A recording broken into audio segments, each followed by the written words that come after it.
ఇదిగో ఇది నా ఫస్ట్ క్లాస్ కి షాప్. ఇదిగో ఇది కాదా? హాయ్ హలో అండి, welcome back to my YouTube channel. Wait let me say. Hi hello अंडी. डोंट ऐसा नहीं करना क्योंकि हमें इसे चेंज करना है तो चेंज करना पड़ता है. ओके, इसलिए वेट. हाय हेलो अंडी, welcome back to my YouTube channel. మా పాప ఇప్పుడు అయింది ఆమెది PP2 అయిపోయింది. So now she is going to first class. I took first class books. ఇక్కడ ఇదైతే ఫస్ట్ క్లాస్ బుక్స్ ఈరోజు అయితే నేను వెళ్ళి తీసుకొని వచ్చాను. So this is her activity fees కట్టాను. ఇంకొకటి this is her books fees. So this is her books fees. She is Hindi subject specialization. So this is her books fees. సో ఇదైతే అయిపోయిందండి, ఇక్కడ దాకా బాగానే ఉంది. So this are the books. సో వాళ్ళైతే ఇలా స్టేషనరీ ఇచ్చారు, ఇలా కవర్స్ ఇచ్చారు, ఇంకా టెక్స్ట్ బుక్స్ ఉన్నాయి. All other. ఇప్పుడు ఒక పెద్ద ప్రాబ్లం వచ్చిందండి. ప్రాబ్లం ఏంటంటే మా పాప బానెస్ those are covers for note books.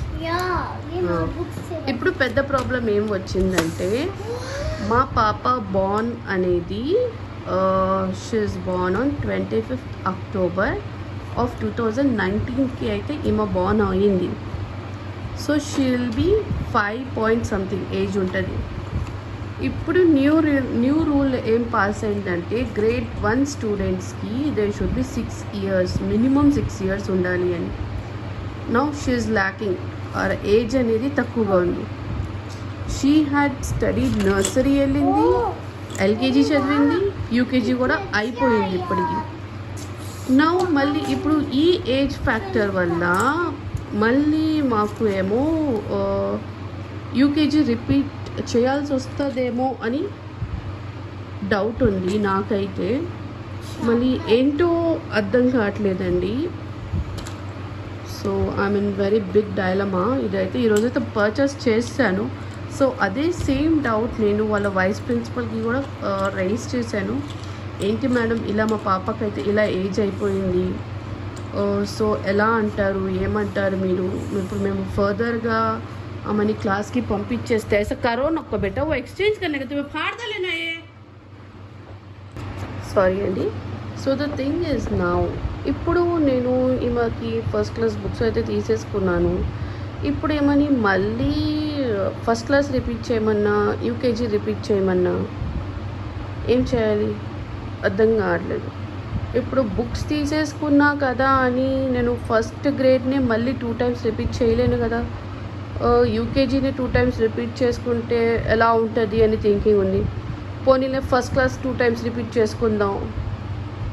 If in case మేము స్కూల్ ఏమైనా మారేటట్టు అయితే అక్కడ వెళ్ళాక సరేలే ఫస్ట్ క్లాస్ మళ్ళీ అక్కడ ఆ స్కూల్లోనే మళ్ళీ ఫస్ట్ చదివితే ఏమంత డిఫరెన్స్ అనిపించదు పిల్లలకి. ఇప్పుడు ఇదే సేమ్ స్కూల్, నేనైతే స్కూల్ మార్చాలి అని అనుకోవట్లేదు. ఎలాగో ఇప్పుడు టైం అయితే అయిపోయింది, అడ్మిషన్స్ అయితే అయిపోయినాయి. ఇప్పుడు నేను అదే స్కూల్లో ఈమెని యూకేజీలో పెట్టేసి వాళ్ళ ఫ్రెండ్స్ అందరూ ఫస్ట్కి వెళ్ళిపోతే ఈమె ఎలా ఏమనుకుంటుంది, what will go with her అని చెప్పి నాకు చాలా డౌట్ ఉంది. ఏం చేయాలి అస్సలు అర్థం కావడం లేదు. నాకైతే చాలా పెద్ద డైలమాలో ఉన్నాను నేను. ఏం చేద్దాం ఇప్పుడు, పాపకి ఏంటి ఇలా అయిపోయింది. నేను జస్ట్ నార్మల్గా అడిగాను, ఏంటంటే నీకు ఇలాగా నువ్వు మళ్ళీ అదే సేమ్ క్లాస్లో ఉంటావా, నీ ఫ్రెండ్స్ ఏమో ఫస్ట్కి వెళ్ళిపోతారు అని. షీ సేయింగ్ నో నేను వెళ్ళను అని. మళ్ళీ ఇప్పుడు సరే ఇలా అని చెప్పి ఇదే స్కూల్లో పెట్టి ఇంకా మార్చకుండా పెద్దగా చేసేసి ఏదో ఒకటి చేసేసి మేనేజ్ చేసేస్తే మళ్ళీ 10th వెళ్ళాక అక్కడ ప్రాబ్లం అయితే ఏంటి అని అక్కడ అనిపిస్తుంది. మళ్ళీ అక్కడ స్కూల్స్లో అయితే ఓకే ఎలాగో అలాగా వాళ్ళు ఇది చేసేస్తారు. మళ్ళీ హాల్ టికెట్ దగ్గర ప్రాబ్లం అయితే ఎలాగా అని అక్కడ ఆ డౌట్ వస్తుంది. So it's very big question mark అండి. ఏం చేయాలో అర్థం కావట్లేదు. ఇలాగే మీతో పాటు అవుతే మీరు ఏం చేస్తున్నారు, దీని గురించి ఎలాగా ఏంటి ప్రాసెస్ ఏంటి, ఏమని అవుతుంది అని చెప్పి నాకు కమెంట్ చేసి చెప్పండి. నాకైతే ఏం అర్థం కావడం లేదు ఏం చేయాలో. ఇక్కడ పాపని కష్టపెట్టలేకపోతున్నాను. మళ్ళీ సేమ్ క్లాస్ నుంచి చదవమంటే మళ్ళీ మా ఫ్రెండ్స్ వెళ్ళిపోయారని బాధపడుతుందా, అది ఆలోచించాలా, మళ్ళీ ఫ్యూచర్లో మళ్ళీ అక్కడ ప్రాబ్లం అయితే అక్కడ పెద్దగా అయిపోతుంది కదా అని చాలా కష్టంగా అనిపిస్తుంది. సో మా పాపకైతే 6 months డిఫరెన్స్ వస్తుంది, 6 yearsకి 5 to 6 months వస్తుంది. సో ఏం చేయాలో అస్సలు అర్థం కావడం లేదండి. అది కూడా ఏమో అక్టోబర్ ఎండ్కి వస్తుంది. ఇట్ ఇస్ 25th కదా, సో అయితే ఎండ్కి వస్తుంది ఇయర్కి.